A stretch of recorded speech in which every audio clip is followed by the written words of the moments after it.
Good morning. Here I am again, Steve here, Steve Kaufman, to talk about how I'm doing in my 90-day challenge to engage with all of you who are following me live or who follow this video later on at YouTube. And I'm sure many of you are involved in this 90-day challenge. As you know, I am working on Arabic and Persian. I'm sort of focusing in on Arabic a little more now, because the Persian, first of all, the Persian is easier. Second of all, I have an opportunity to speak Persian in Vancouver, or will have when I'm back there. And the Arabic is more difficult. And so I want to kind of get a better toehold on Arabic. I might go 5 days Arabic, 2 days Persian. But I want to talk a little bit about reviewing words, because I'm now doing, with my Arabic, I'm doing a little more review, because I want to, it's difficult with the writing system and all. But I'm going to show you examples of how I review, but I'm going to use Portuguese because we have a lot of, I'm sure a lot of people watching don't read Arabic. And so I'm going to use Portuguese. I know a lot of you are Portuguese speakers from Brazil, mainly. And so what I'm going to show you is how I do it. And you may know from previous discussions that I very much believe in the random nature of language. And of how we go about learning languages. I like doing it in a random way. It keeps things fresh. So, you know, I bounce around in terms of the content that I use, difficult, easy, varying it. If we are involved in a conversation with someone, a natural conversation, we have no way of knowing what they're going to say to us, so that the experience can be quite random. Words repeat in a very much random way when we're reading or listening or speaking. So the whole experience is random. I'm not a great believer in the idea that we have these building blocks, that we learn certain basic, you know, principles and that we build on that. Rather, it's this bombardment of exposure to the language that our brain gradually sorts through. Sorry to disappoint some of you. I'm not a great believer in spaced repetition, because even if it is true that some kind of an algorithm-based spaced repetition system is more effective, you would end up spending so much time reviewing that you would have little time for this sort of interesting listening and reading, more random exposure to things. And even if you think you have learned something through sort of deliberate study using your flashcards, you're going to forget it again. And some words stick and other words don't, no matter how hard you try to remember them. So all of these things make the whole experience somewhat random. So I am going to share my screen and show you, but it's going to be a little bit artificial because it's going to be Portuguese, but at least that way more people will understand what is going on. And I want to promote Portuguese as a great language to learn. It's spoken on at least 3 continents. It's spoken, therefore, obviously in Brazil, in South America. It's spoken in Portugal, in Europe. It's spoken in Angola and Mozambique, on the continent of Africa.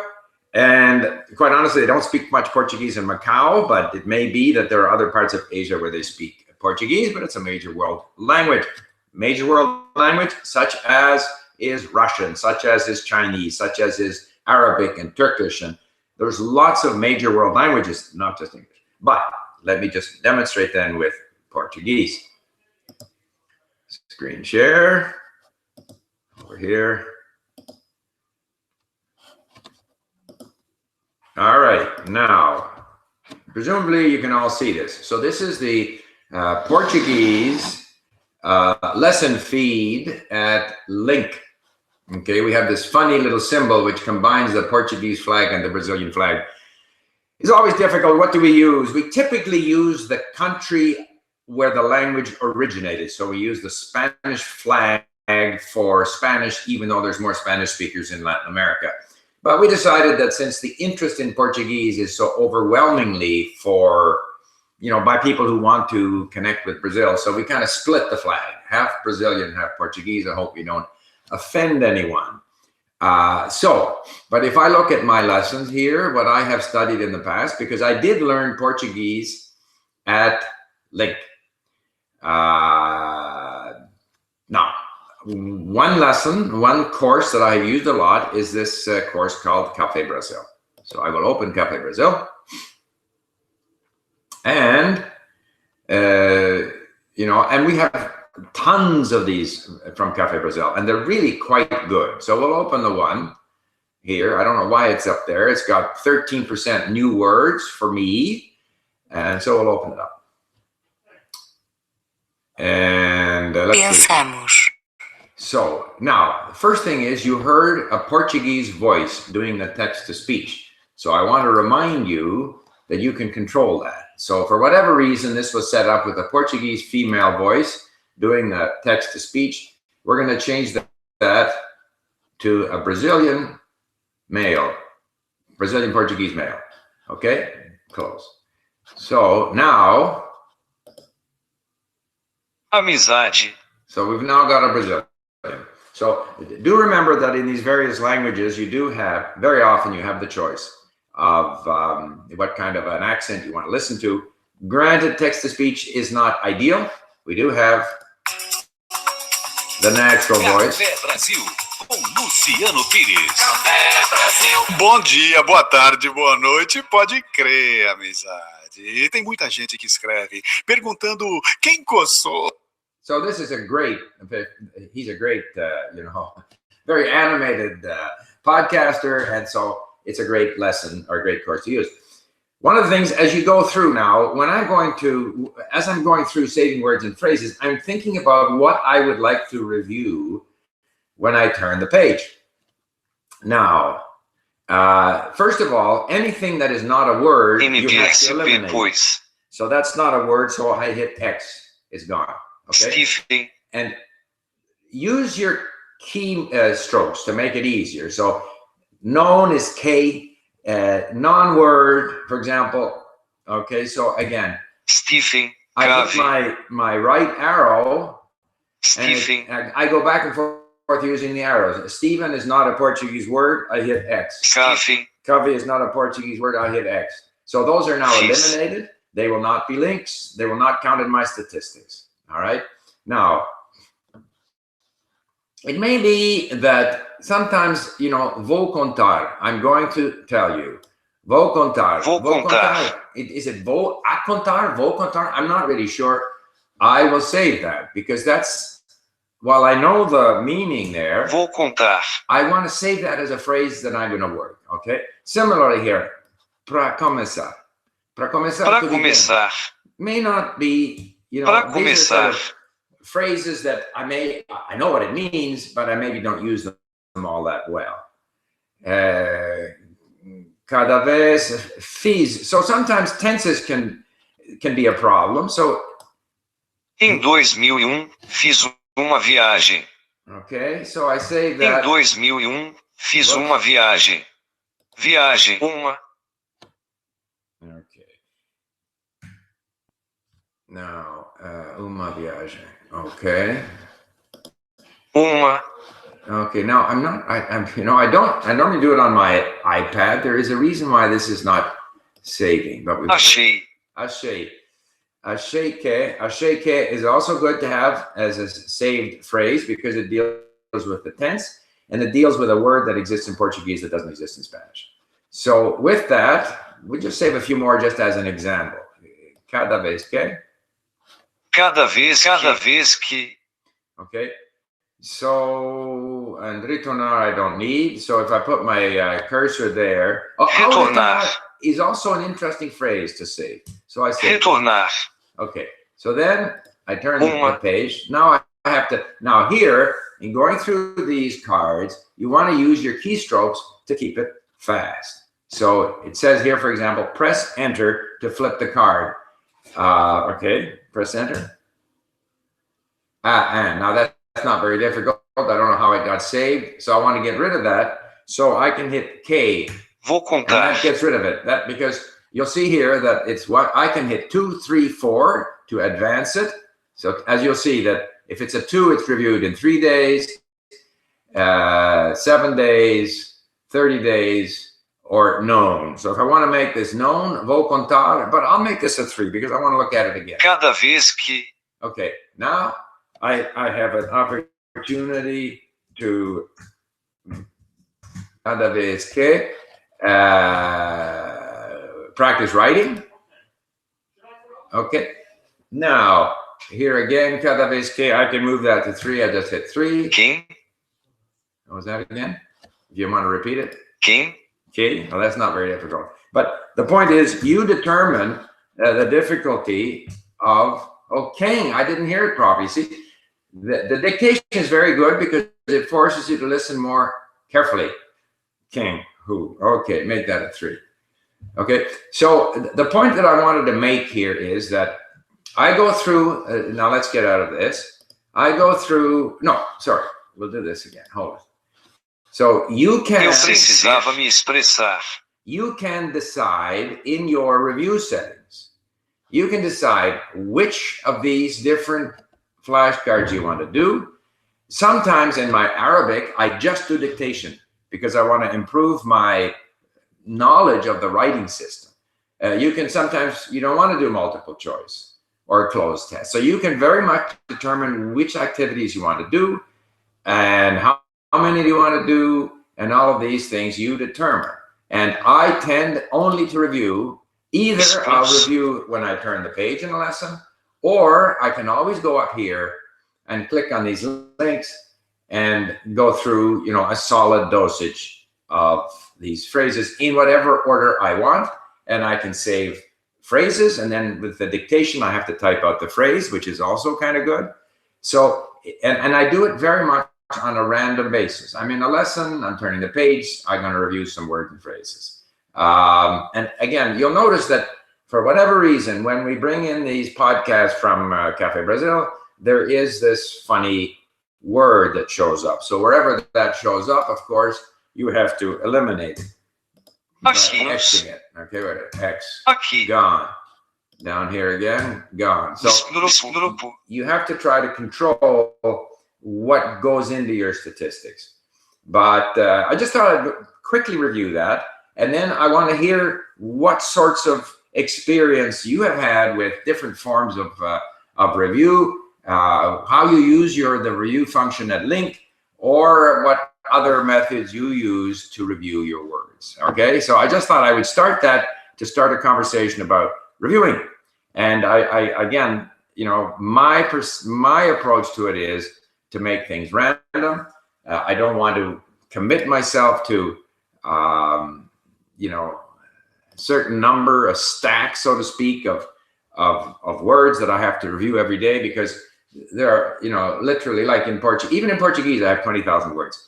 There's no way that I would have enough time to review all these words if I were committed to a sort of a religious, you know, review program. So I make it random. I make it interesting. And to me, it's just another way of it's a form of concentrated exposure to the language. So is reading, so is listening. You're just exposing yourself to the language in different ways.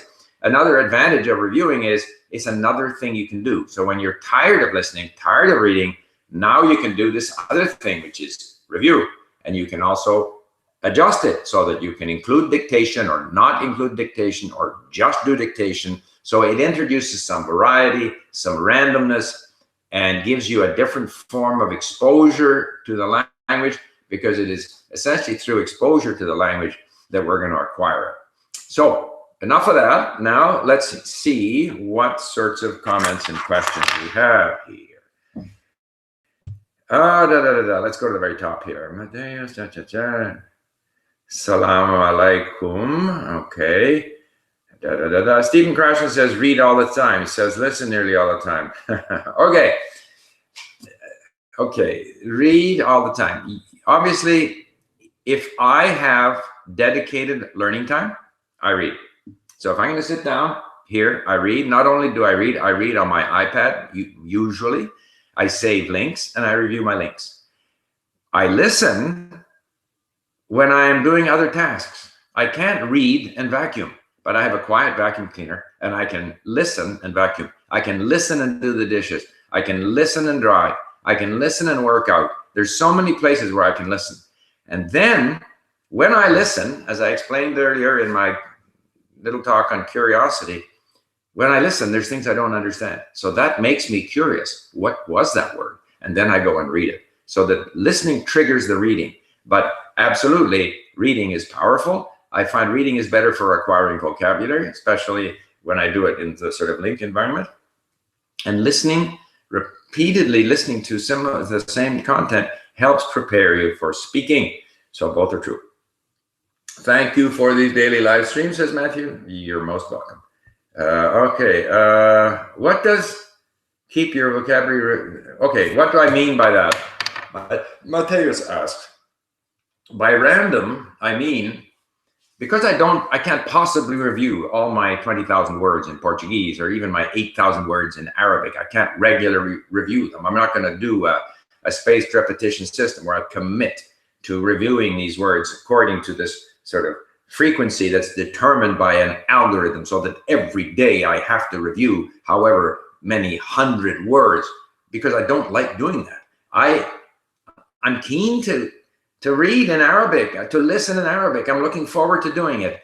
And so that the review then is sort of random, now and then, every so often. I'm turning the page, or I'm motivated to look at, the total number of links I have in that course. I'm going to review them. So I won't review all the words in that course. I'll review when I feel like it. Okay? That's random. So here's Lundy Holbrook. I try to read my German flashcards all the time. I find that sometimes I question myself after I've reviewed the same card many times. Yeah, I mean, it depends what you like to do. Some people like doing that. I don't particularly like it. I think having a variety of activities in the flashcards, the way we do, it makes it a little more random. You don't know what the next flashcard is going to be. Is it just a flashcard? Is it dictation? Is it multiple choice? That keeps it fresh in a way. Obviously, multiple choice is much easier than dictation, for example. But I always wonder after I finished a session, have I really learned anything? So to me, it's just part of the exposure to the language. Okay, Swedish Finn Germanophile tells me that in East Timor they speak Portuguese, or at least some of the people do. Any news on LingQ t-shirt? My son Mark is down here. I will talk to him. Hey, Steve, do you ever wake up in the morning and feel completely unmotivated to learn languages, and so you take a little break? Well, because I'm committed to the 90-day challenge, I would say there are very few days when I don't do something. But, because my main activity is listening, it's not that difficult to do. So I get up, I'm going to make breakfast. I might go to my playlist in Arabic or Persian, or I might go to a lesson, because in the lesson I can repeat it over and over again. So I can open a lesson, let's say a mini story that's 5 minutes long. I can listen to it a couple of times. Then I go and read the lesson. It's easy. I slide into it. I would say that basically, at least during this 90-day challenge, no, every day I do something. It doesn't matter if we forget many words, and what matters is listening and reading a lot, so that these new words will eventually stick into your brain eventually. Absolutely, that's correct. I don't worry about what I can't remember.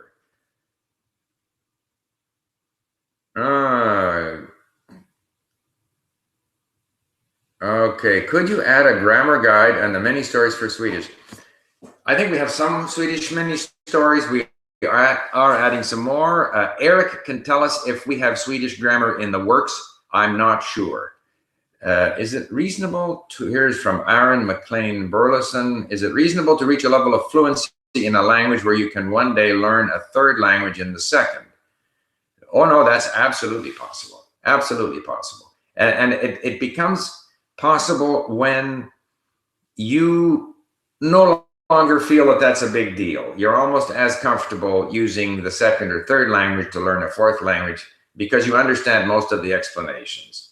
You probably didn't notice, but I had set my dictionary language to English, of course, but then had also put in that I wanted explanations in Russian and Korean. So yeah, you certainly can do that. Greetings from PR, Steve. PR, I presume, is Puerto Rico.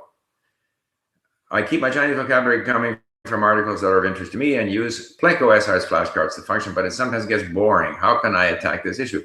I find that SRS, spaced repetition system, it starts to dominate you, and you feel that your goal is to go through all these flashcards, and I'm not convinced that you're learning much. If you are getting random exposure to words through lots of listening and reading, then you are not only getting that random exposure, you are also getting better, getting more fluent at all of the other words that you already know. So if I had 8 hours a day to spend, I might set aside an hour for spaced repetition flashcards, but since I have an hour to 2, most of which is listening, I have very little time for flashcards.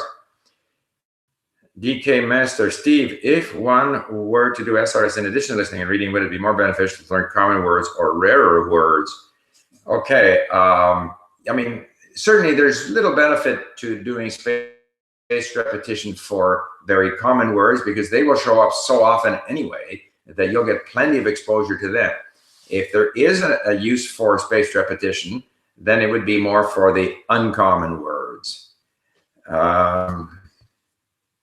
Okay, when I usually use LingQ, I just practice reading and looking up words I'm not sure of all the time. Yeah, that's kind of the way I do it. That's a friend to you.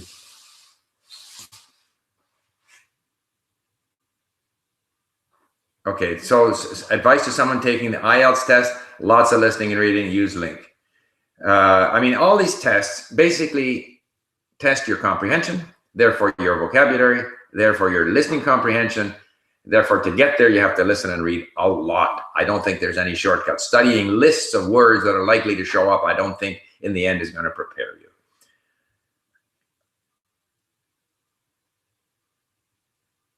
Okay, so John KR is now a little bit unmotivated to study his Russian. I mean, you can't fight it. If you're not so motivated, then you lay off until the motivation returns. Do you make an effort to remember the gender of a noun? And do you confuse masculine and feminine words when you speak? Of course. I mean, I make okay, Arabic. I'm aware that there's masculine and feminine, that feminine tends to end with an A. I'm sort of, conscious of the fact that, aleti, aledi, aledina, some of these things are going to give me hints as to the actual, but I don't worry about it because most of my effort is comprehension and listening and reading. So it doesn't affect my ability to understand what I'm listening to and reading. And I don't do a lot of speaking, but I think I'm getting used to certain phrases where I would naturally start, getting the gender right. I don't, but it's like grammar. You can review it from time to time. You'll probably forget it. There are some rules that are helpful. You can review it from time to time, but gradually, with enough exposure and practice and use and getting it wrong, you will gradually improve. I'm getting heavy amounts of comprehensible input through reading books and listening to podcasts, but I'm having trouble increasing my active vocabulary, says Sai. Yeah, to get better at, I mean, all of the input activity is increasing your passive vocabulary, which will gradually, these words will convert to active, but eventually you have to speak a lot, okay? To speak well, you have to speak a lot. And the reason why passive vocabulary is so important is you want to speak, you want to have meaningful conversations. So therefore you want to talk to people about subjects of interest. So you have to understand what they're saying. So therefore you need a large passive vocabulary. And then gradually you start using more and more of what you've learned and you gradually get better at it. But it doesn't happen quickly. So people shouldn't be discouraged at their inability to activate vocabulary. I think it's very important always to remind yourself that 6 months ago, you couldn't say anything or you couldn't say as much. So that give yourself credit for what you're doing and that'll keep you positive. But it is a slow process. How long have you been working on language daily? Well, if I include my listening, it's got to be up to 2 hours a day. A few years ago when learning English, I used to use Anki a lot as a beginner, but as I progressed in the language, I stopped. Now I'm trying to learn French, I use Anki. Yeah, I mean, I haven't used Anki per se, but I just personally not so motivated to sit down and review a bunch of words. I'm more motivated to get at some content and, as I explained, to do a bit of random review. Steve, do you have a goal of what you want to accomplish every day at LingQ? No, I don't. I don't have a goal or whatever. It's driven by my listening, driven by the mood of the moment. Okay, which language should one prioritize, the stronger or the weaker one? I mean, the weaker one needs more effort. The stronger one will survive with relatively little effort.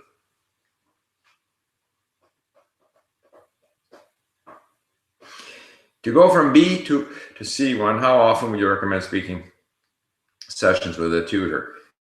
I mean, these upper levels are quite demanding, and but as always, comprehension and vocabulary are a big part of it. So I wouldn't just speak with a tutor, but to say I'm C1, you have to be able to speak well.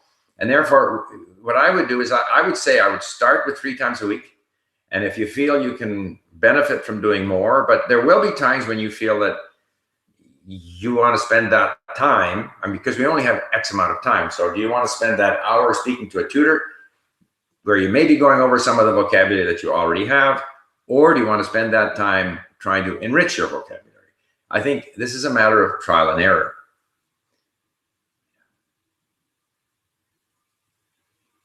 So, you know, in terms of retaining our vocabulary, if you leave a language, you'll lose a bit, but when you go back to it, you'll recover it quite quickly.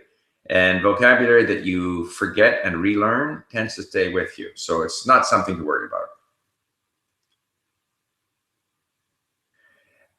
Yeah, I find that the question here is whether you have to review your vocabulary more at the beginning. I think that's probably true. At the beginning, when you're having so much trouble making sense of anything, that, you know, the sort of reviewing of flashcards is sometimes easier than listening or reading. So it gives you something else you can do to give you exposure, concentrated exposure to these new phrases, so that I think it's something we do more of at the beginning, review, because it's something that we can get some sense of achievement and satisfaction at, whereas reading and listening is still such a struggle. It's such a struggle to understand. What stops me from understanding everything I hear in movies is the use of slang. What do you recommend for this? Well, first of all, in watching these movies, if they use a lot of slang, you'll start to get used to some of it. Also, if you can find content that you can transcribe, then you could study content, podcast or something that is heavy to slang. Or you can, in fact, using the browser extension on LingQ, and if the movie has, if it's on YouTube and it has closed captions, you can study that as a lesson. In other words, you hear stuff that you don't know, you don't understand, you got to save it, see it again, and slowly it becomes part of your vocabulary.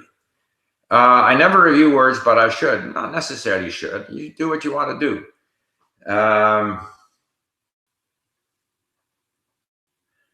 Okay, merhaban kayfa haluka. Okay, I'm fine. بخير. كل شيء, what is it? Lama yuram. Okay, never review words. What is the best way to learn vocabulary effectively? LingQ. That's it. Lots of listening and reading and random review. Are the grammar tags in LingQ that tell you the tense manually added? No, they're not manually added. They're not always accurate. It's a software that tries to guess what part of speech and so forth it is. It does. You can click through to the grammar review, and they're not there for all languages. But for the major languages, we have that.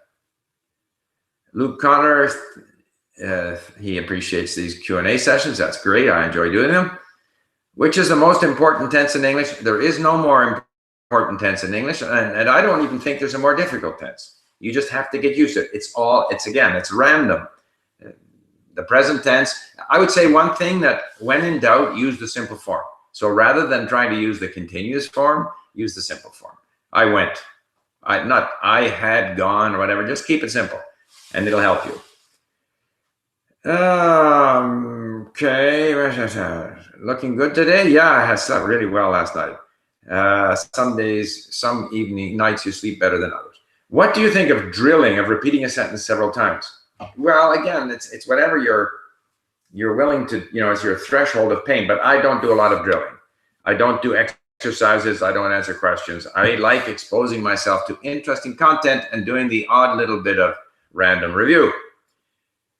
But I can understand up to early intermediate combat. It feels like I'm stuck. Okay, Nikos, for Korean, a lot of reading and listening at LingQ, but it feels he's stuck. Korean, I found the same. It's very difficult. The reasons are that the dictionaries are, and I'm talking about good dictionaries like Naver, which we have at LingQ. Very often, the dictionary hint is not applicable to the content. The Google Translate for Korean is not very good. It's just a lot of and I think we lack good intermediate content at LingQ. I wish we had more. I'm going to go back to Korean starting in June. I want to elevate my level, but Korean is one of these languages that I found that I've kind of got a little bit stuck at. I have the feeling that the same is going to happen with Arabic. It typically happens where there's not a lot of intermediate content, different writing system, dictionaries don't often give you a very good indication of the meaning. All of those things work, make it more difficult for Korean and Arabic than, let's say, for French or Russian. Blah, blah, blah. Speaking of importing subtitles, there is a Chrome extension for Netflix called Subadub. Okay, Eric might be making a note of that. Okay, we all know that. Hi, I'm from Brazil. Parabéns pelo canal, amazing. Thank you so much for answering my questions. Look forward to your podcast. Here, said I've been learning Chinese for a few months and I would also like to start on Korean, but I'm afraid I'll get lazy at keeping up the Chinese. What should I do? Well, I would advise against hopping around too much until you get to a fairly good level. But again, motivation is so important. If you're motivated to do Korean, go and have a look there to see if you can maintain both of them. You may find that you're more motivated. You may find that if you do a bit of Korean, you become more motivated to go back to Chinese. I think language learning is ultimately a personal thing. Do what you like to do. How do you recommend learning a language when you already reached B2C1 just with passive exposure, such as listening to the language, or still with looking up every vocab you don't know? Well, I am B2C1, let's say in Russian. Not necessarily that I speak it so well, but in terms of my vocabulary, my comprehension is very good. Still, if I come across an article on the internet or whatever, I will tend to bring it into LingQ, even with German. Bring it into LingQ because I can read it so quickly and I can immediately, any new word will be highlighted in blue. That's what I prefer to do. On the other hand, I also read books, paper books in, Polish, Czech, where there's quite a few words that I don't understand. I never look them up. So if I'm on the iPad computer, I'll look it up. If I'm reading a book, I just let it go. I don't look things up in the dictionary because it's simply too time consuming and you very quickly forget whatever. Typically, as I've said before, I close the dictionary. I've already forgotten what I saw in the dictionary. Okay. Salam, I'm English learner. How many words should I have to be a great speaker? You got to get up to 15 to 20,000. How many languages can you speak and which language is so easy? Okay, well, I'm on my 19th and 20th language in Persian and Arabic.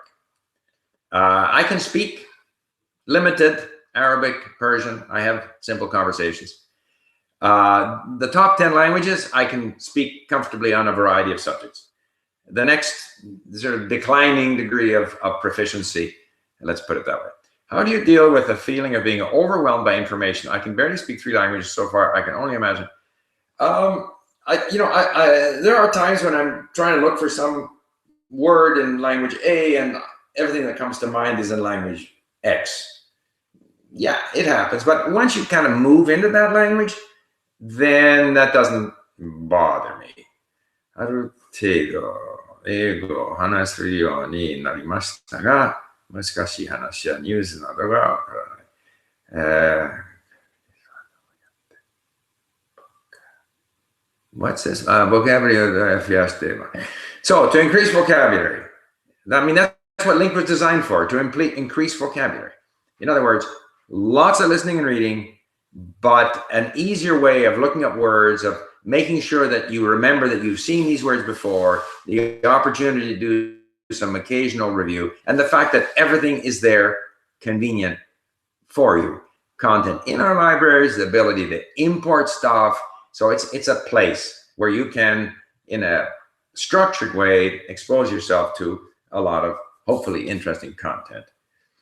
Did you find the Spanish pronunciation came much harder than French as an English speaker? No, definitely not. I would say that Spanish pronunciation is relatively easy because their vowels are pure, as is the case in Japanese.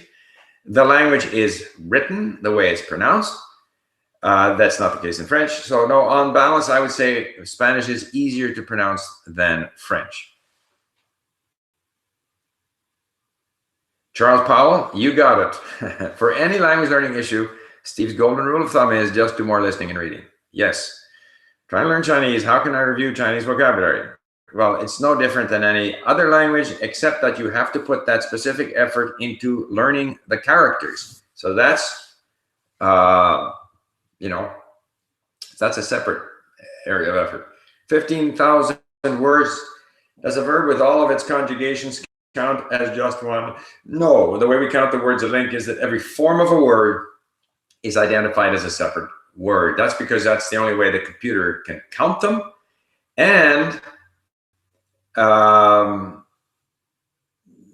think it's useful to save words in different forms because often they have different functions, different tenses. Very often there are words that trigger different tenses. So you get used to this tense being associated with this, like certain time words like often or always or never will trigger different tenses, or I used to. So I find it useful to save words in their different forms as different words, but in any case, the calculation is based on each form of the word is counted separately. Bloodsucker says, I know a lot of vocabulary in my target language. I think in the language speak right, but my passive vocabulary is limited. Okay, most people's, that's interesting. To increase your passive vocabulary, you have to do a lot of listening and reading. Expand the range of things. If you're focused on a certain kind of content, get into, I don't know, history, politics, literature, science. Expand the range of stuff that you're listening to and reading, and review those words, as I say, randomly, and use the LingQ method. Any advice on practicing pronunciation in Swedish? Swedish actually is a little bit difficult to pronounce because of their intonation, which is very difficult for a non-native speaker to get, and certain sounds like huge. I think it's like anything else. Lots of listening. Try to make sure that you actually hear it, and then practice getting that intonation. So, and this is not just for Swedish. It's for getting your tones in Chinese. It's for English. Get a short paragraph. Listen to it, say it LingQ, and then try to say that, read that paragraph with the same intonation, even if you mispronounce some of the words, but try to get that intonation. Occasionally record yourself, but focus on getting the intonation. And very often, if you get the intonation, then you're getting phrases, and then the vocabulary, or at least the pronunciation of individual words, will become easier. What do you think of the Fluent Forever method? I don't know what the Fluent Forever method is. Okay, so Joseph likes pictures. I don't use pictures. I find it distracting. There's so many words that have nothing to do with pictures. It's not something that I do, but if you enjoy doing it, fine. That's good. Tips on learning Chinese characters with LingQ. You have to have a separate system. When I did it, I had to write the characters out by hand in order to learn them. But obviously, at LingQ, you have the advantage that you can see the pinyin, but you should have some kind of a separate system for the characters. But as you see these characters in LingQ, it's going to reinforce them for you. On what basis do you choose your content? I Google. I mean, I start out with what's in our library, and then I Google and search for what's out there. In the case of Arabic, I found the podcasts. Persian, there's a Persian online, which is a wonderful resource, and it's more of an intermediate, has some intermediate content. I haven't been able to find that in Arabic, but I Google and see what I can find and see what I can import into LingQ. Okay, well, I think, what do we got here? I'm a blind person. I learn English. Do you think it is harder for me? You know, obviously, I can't speak because I haven't had that experience, but obviously listening has to be a much bigger part of your learning. And so therefore, I like to listen to language content where I can access the transcript. But if you're blind, that's not going to work. So you would have to have content that has explanations in your native language to go with the target language that you're listening to. Mairo Vergara, excellent. I totally agree with him. And he's also someone that I have gotten to know through Skype and through the internet. Okay, Steve, I do 5 hours, that is 3 hours of reading. I want to reach fluency by next summer. What do you think about that? If you keep that up, you will. But at some point, you have to start speaking more. Okay, continuing your listening and reading, but you do have to start speaking a lot in order to, see what you're missing, see what your problems are. So start speaking more if you can. Okay, so here again, Dark Metamorphosis, he feels he's moving slowly. Language learning moves slowly. One shouldn't, you have to be careful not to feel frustration. You have to sort of try to prevent yourself from sliding into frustration. So you feel you're not, one of the reasons we have statistics is to remind people that in fact they are increasing their vocabulary. More and more of the pages are full of white words and not so many blue words. You are improving, but you shouldn't be like, as the famous German neuroscientist said, the brain learns. The brain cannot do other than learn. It's constantly reacting to, exposure, experience, but the brain learns slowly. So the key is to do things that you enjoy doing so that you stay with it. If you spend the time, you will improve. But don't say, I'm not learning as quickly as I would like or as quickly as someone else. It doesn't matter. You will eventually get there. How to write well in English? Read a lot. The more you read, the more words you have, the more you see or you read things written by people who write well. This is going to improve your ability to write, but eventually you have to write. So you have to actually do these things. So I would write every day. I would keep a diary. But also to enrich your language, do a lot of reading and listening. How can we overcome inhibitions when it comes to speaking? I would say I speak English pretty well, but I've recently been to London and I was so inhibited I couldn't speak. Yeah, I mean, the thing is, when we are communicating in a foreign language, and if you go to England, the chances are the people that you speak to can only speak English. So if, to judge by your name, you might be Polish, I don't know. The fact that you can speak Polish and English means that you are better in terms of language, not necessarily a better person, but in terms of language, you're better than those people. The fact that you have an accent, the fact that you look for words, you're speaking in a foreign language. If we wanted to be totally comfortable, we would never learn a foreign language, because speaking in a foreign language reduces, you sound more stupid, you sound more childish, you sound less eloquent, all those things. It's not as good. Speaking in a foreign language is harder. So you just accept that. You have to, it's part of, I think keeping things positive is a big part of language learning.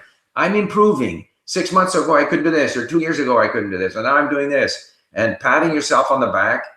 I mean, it's easier said than done, but most people you're going to talk to, if you go to London, most people you're going to talk to are only interested in communicating. They're not interested in judging your language. And I guess what I find the most sort of inhibiting is when I can't understand. So that's where you say, I beg your pardon, I beg your pardon. If you're forever having to ask someone to repeat something, that's very uncomfortable. But if I struggle to say something and look for words, that doesn't bother me. And so therefore, again, my emphasis is always on comprehension. If you can understand, if I can understand, I feel comfortable. If I struggle to explain something, that's fine. He'll wait. I've never had a person say, well, I've lost interest in talking to you and I'm going to go away now. It doesn't happen.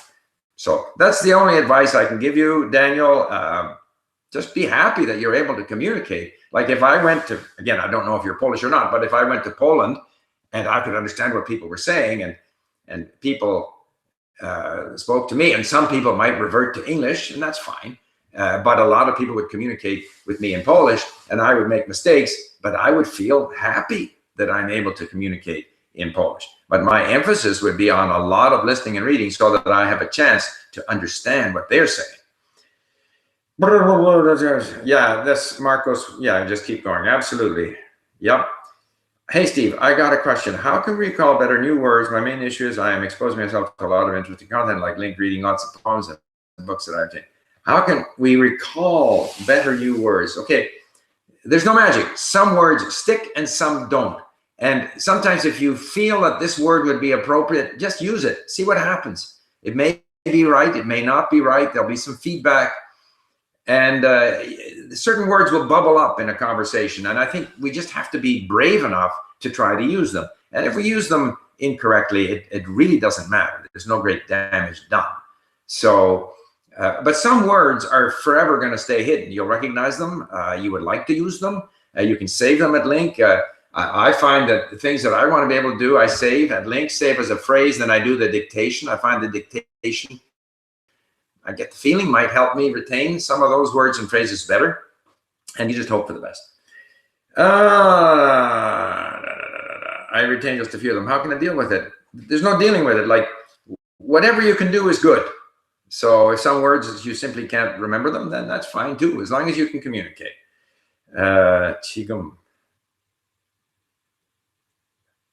What is it? So. Okay, Kumbasiga, good. Okay, thank you so much for your answer. I am indeed Polish. Okay. Thank you so much for that answer. Sometimes I get really frustrated with myself. It's hard for motivation sometimes, but I feel happy when I see almost full white pages now. Exactly, that's motivation. How can I get out of intermediate level, Musab? Intermediate is a good level because you can actually read and listen to interesting stuff. I wish I were intermediate in Arabic. I'm listening to these podcasts, Al Jazeera, and I can't understand them. I read them and I kind of fight through it, and I'm not yet intermediate, so it's more difficult for me. Once you're intermediate, you can explore all kinds of interesting stuff. I have some words that I just forget 50 times. I wonder how I keep forgetting. It just happens. Exactly. Some words are not going to stick.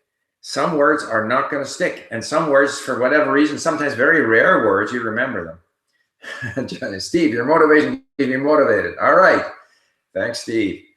We met a few years ago in Bath. Yes, yes. I remember. Adrian, I thought you were English. You spoke like some regional form of, I don't know, Birmingham or something, English. Although, if I remember correctly, you're originally from Poland. Started Japanese to go on LingQ, and my progress was slower than I was expecting. Yeah, I mean, some people find, first of all, a problem with Japanese is the characters, and I do strongly recommend that people who are seriously interested in Japanese should learn the characters, and that is a task in itself. And then you use LingQ for the words, the good content, and you can see the furigana. You can either have the furigana or you can have the romaji there. So I think it's a tremendous way to advance, but you have to get that initial exposure to the characters, have a system for learning characters. And I would also get a little starter book like a Teach Yourself. Don't buy an expensive one, just a little bit of an overview of how the language works, not trying to remember anything. And yeah, okay, best wishes to Carmen. Thank you. Yeah, we had a great get together there in Bath. Yeah, AJ Hogue is a great guy. There is an accent from somewhere in the north of England that I totally can't understand, and neither can most of my English friends. I'm afraid of encountering something like that in French. You know what? There are people in Quebec that you would have trouble understanding. But most of the people in the big cities and stuff, you'll understand. In France, I can't think of an accent that's hard to understand. Okay, thanks, Steve. Wish you a great week. Thank you. Do you have any tips for memorizing vocabulary? I put out a video where I said, don't memorize. Don't memorize. Hindi, if we get content, we will put Hindi up at LingQ, where we don't have Hindi yet. Somebody gave us the mini stories in Gujarati, so that's what we have. How many time for speak? In terms of speaking, yeah, you have to create the time. So Either you find a language exchange site or you pay for a tutor at LingQ, at italki. I find that twice a week is fine. 2 to 3 times a week is fine. The hardest words are the ones that don't have something you can imagine. It's true, but I think it's even more random than that as to how some words stick and some words don't. Okay, I think I'm going to call it here. And so thank everyone for listening, and enjoy your language learning. Here's a few more quick keys here. I'm also learning Japanese, just reading it. Not progressing fast, but you got to stay with it. Yeah, I'm at intermediate level Spanish, trying to improve listening concentration. One way I'm doing that, watching telenovelas. That's good.